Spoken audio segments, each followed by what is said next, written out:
Salam izləyicilərimiz, malformasiya. Malformasiya andan gəlmə bir xəstəlikdir.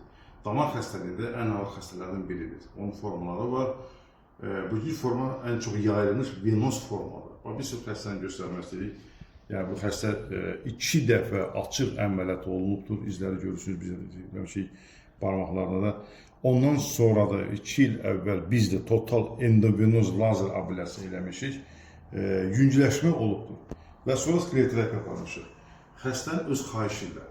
Fikir verirsiniz, təzədən burada səthi venada əmələ gəlib. Görürsünüz, həm burada bilətdə, həm iç tərəfdə əmələ gəlibdir. Və yenə bu total lazer abilyasiya eləmək istəyirik ki, yüngüləşsin. Niyə total lazer abilyasiya? Açıq əməliyyat görürsünüz, kəsilər, xəstə də özü üçün lazım deyil.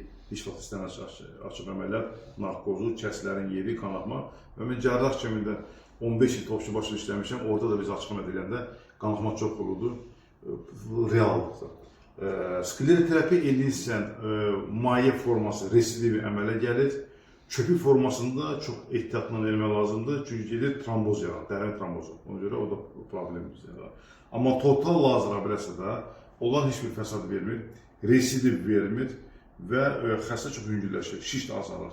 Yəni biz məqsədimiz odur ki, bu andan gəlmədir və cavanlar uşaqlarda olub 5 yaşında, 10 yaşında, 15 yaşında barmaqları verməmiş. Fikir verirsiniz, burada problem olur, çünki barmaqları veribdir.